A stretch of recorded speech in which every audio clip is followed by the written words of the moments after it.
गुलाबजाम बनवण्यासाठी कुठला सण असायलाच हवं असं काही नाही. अगदी अदल्या-मधल्या वेळेला सुद्धा तुम्ही अगदी सोप्या पद्धतीने हे खव्याचे गुलाबजाम बनवू शकता. हे गुलाबजाम पाहाल ना तर मस्त रसरशीत तयार झालेले आणि अगदी आतपर्यंत याचा पाक मुरलेला आहे. कितीही प्रमाणात हे गुलाबजाम बनवले ना तरी सुद्धा परफेक्ट तयार होतील. इतकी साधी सोपी पद्धत मी तुमच्याबरोबर शेअर करणार आहे.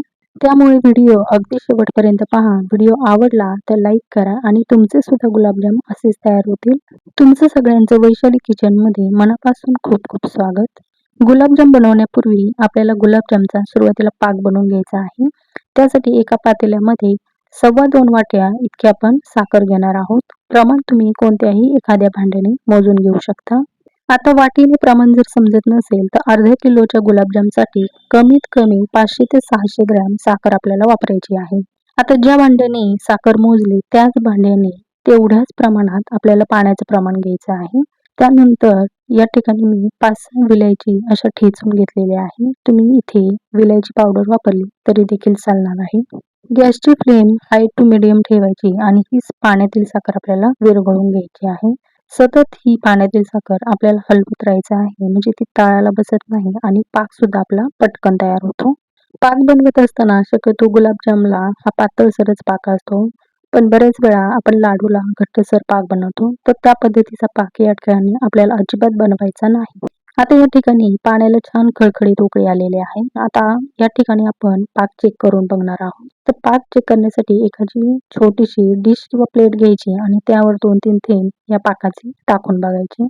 2 बोटांमध्ये हे थेंब घ्यायचे आणि चेक करून बघायचे. हलकेसे चिकट जाणवले तर समजून घ्यायचे इथं गुलाबजामचा पाक तयार आहे.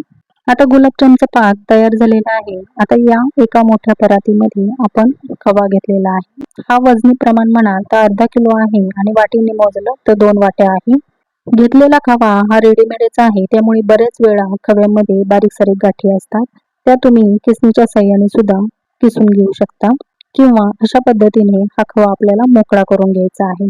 आता या खव्यामध्ये आपल्याला मैद्याचं प्रमाण घालायचं आहे. मैद्याचं प्रमाण घालत असताना चमच्याने मोजा किंवा वाटीने मोजा. अर्ध्या किलो प्रमाणासाठी साधारणपणे अर्धी वाटी इतका आपल्याला मैदा लागतो. आता चमच्याच्या प्रमाणाने जर मोजलं तर साधारणपणे 7 ते 8 चमचे इतका आपल्याला मैदा वापरायचा आहे. गुलाबजाम बनवत असताना मैद्याचं प्रमाण कमी ठेवलं ना तर चवीला ते गुलाबजाम छान लागतात. गुलाबजाम तळल्यानंतर छान स्पंज सारखे तयार व्हावे याकरता आपल्याला बेकिंग पावडरचा वापर करायचा आहे. बेकिंग पावडर वापरत असताना या ठिकाणी मी तुम्हाला टीस्पून आणि टेबलस्पून दाखवलेला आहे. टीस्पूनने जर मोजलं तर अर्धा टीस्पून पेक्षा सुद्धा कमी आपल्याला बेकिंग पावडरचा वापर करायचा आहे आणि चिमटीने जर मोजलं तर 2 चिमूट इतकी बेकिंग पावडर वापरायची आहे. बेकिंग पावडर नसेल तर सोड्याचा सुद्धा वापर करू शकता पण प्रमाण अगदी कमी ठेवायचं. बऱ्याच वेळा सोड्याने सुद्धा गुलाबजाम तळल्यानंतर ते तेलामध्ये विरघळले जातात. म्हणून शक्यतो बेकिंग पावडरचाच वापर करा. त्यामुळे जरी कमी अधिक प्रमाण झालं तर शक्यतो तेलामध्ये हे गुलाबजाम विरघळत नाही. आता या खव्यामध्ये बेकिंग पावडर आणि मैदा छान मिक्स करून घेतलेला आहे. आता या ठिकाणी तुम्हाला वाटत असेल की आपलं पीठ छान मळून झालेलं आहे. आता एक गोळी वळून दाखवते. या गोळीला क्रॅक्स जातात. आता ज्यावेळेस आपण तेलामध्ये ही गोळी तळतो ना त्यावेळेस त्यामध्ये तेल शिरतं आणि ही गोळी फुटली जाते आणि परिणामी गुलाबजाम तेलामध्ये विरघळला जातो. तर असं अजिबात आपल्याला करायचं नाही. तर हे पीठ आपल्याला छान मळून घ्यायचं आहे. तर कसं मळायचं ते मी या व्हिडिओमध्ये दाखवत आहे. सुरुवातीला हा खवा आपल्याला परातीमध्ये पसरून घ्यायचा आणि तळ हाताच्या साहाय्याने याला प्रेस करत राहायचं आहे. यामुळे खव्याला छान मऊपणा येतो. अशा पद्धतीने कमीत कमी आपल्याला 2-3 वेळा तरी करायचं आहे म्हणजे खव्यामध्ये छान मऊसरपणा तयार होतो आणि ज्यावेळेस आपण गोळी बनवतो ना त्यावेळेस त्या गोळीला अजिबात क्रॅक जात नाही. आता गुलाबजाम बनवायचे म्हणजे थोडीफार मेहनत घ्यावीच लागते. आता एका वेळी जास्त प्रमाणात खवा असेल तर आपल्याला थोडंसं ते वेळ लागतो म्हणून या खव्याचे छोटे छोटे गोळे करायचे आणि थोड्या थोड्या प्रमाणात हा खवा आपल्याला मऊ करून घ्यायचा आहे. आता हा खवा मी 2 भागामध्ये विभागलेला आहे आणि एक भाग मऊ करून घेतलेला आहे. आता या ठिकाणी जर हा भाग पाहाल ना तर छान मऊसूत तयार झालेला आहे आणि दोन्हीमध्ये तुम्हाला फरक दिसेलच. जितका खवा तुम्ही मऊसूद मळून घ्याल ना तर तितके गुलाबजाम छान मऊ लुसलुशीत तयार होतात. आता या 2 पिठामध्ये तुम्हाला फरक जाणवत असेल. जो मळलेला भाग आहे तो हलकासा पांढरट दिसत आहे. तर अशाच पद्धतीने सर्व खवा आपल्याला मऊसूत मळून घ्यायचा आहे आणि त्यानंतर आपल्याला याच्या गोळ्या बनवून घ्यायच्या आहे. खव्याची गोळी बनवत असताना एखाद्या चमच्याचं प्रमाण घेऊन तुम्ही एकसारख्या प्रमाणात या गोळ्या बनवून घेऊ शकता. गोळी बनवत असताना शक्यतो हातावर एकदा प्रेस करायचं आणि त्यानंतर मऊसूत ही गोळी बनवून घ्यायची. आता या ठिकाणी जर गोळी पाहताल तर अजिबात गोळीला क्रॅक सुद्धा गेलेले नाही. अशाच पद्धतीने दुसरी सुद्धा या ठिकाणी मी गोळी बनवून दाखवत आहे.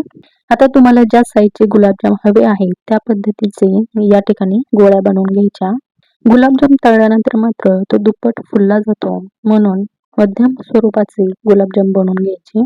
आता जेवढ्या गोळ्या आपल्याला कढईमध्ये सोडायच्या आहेत तेवढ्याच गोळ्या या ठिकाणी बनवून घ्यायच्या. यापेक्षा जास्त बनवून घ्यायच्या नाही. जर जास्त प्रमाणात बनवून ठेवल्या तर हवेच्या संपर्कात येतात आणि मग त्यांना क्रॅक जातात आणि तळताना मात्र ते गुलाबजामच्या गोळ्या तेलामध्ये फुटल्या जातात. आता हे गुलाबजाम तुम्ही तेलामध्ये तळू शकता किंवा तुपामध्ये सुद्धा तळू शकता. गुलाबजाम तळण्यासाठी या ठिकाणी मी तेलाचा वापर करणार आहे.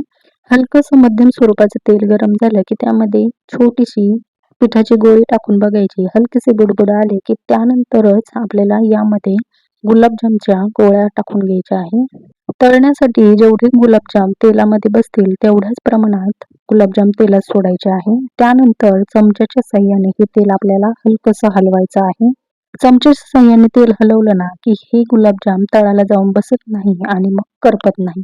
गुलाबजाम तळत असताना शक्यतो गॅसची फ्लेम अगदी लो ठेवायची, म्हणजे ते छान फुगले जातात. गुलाबजाम तेलावर तरंगले की झाऱ्याच्या मदतीने त्यांना सतत हलवत राहायचं. सतत हलवल्यामुळे गुलाबजामला एकसारखा रंग येतो. आता या ठिकाणी तुम्हाला हलकासा पिवळसर सोनेरी रंग हवा असेल तर त्या स्टेजला सुद्धा तुम्ही गुलाबजाम काढून घेऊ शकता. आता या ठिकाणी मी हलकासा डार्क रंग केलेला आहे आणि त्यानंतर गुलाबजाम तळले की लगेचच आपल्याला ते पाकामध्ये टाकायचे आहे. गुलाबजाम पाकामध्ये टाकण्यापूर्वी सुद्धा गुलाबजामचा पाक हा हलकासा कोमट असावा. तळलेले गुलाबजाम पाकामध्ये टाकल्यानंतर लगेचच त्यांना चमच्याच्या साहाय्याने हलवून घ्यायचं आहे. अशाच पद्धतीने सर्व गुलाबजाम मी तळून घेतलेले आहे आणि पाकामध्ये टाकलेले आहे. आता हे गुलाबजाम कमीत कमी आपल्याला 5 ते 6 तासासाठी झाकून ठेवायचे आहे.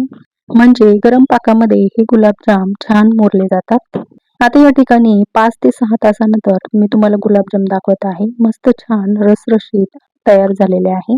अगदी विकत मिळतात ना त्यापेक्षाही भारी गुलाबजाम आपल्या घरच्या घरी तयार होतात.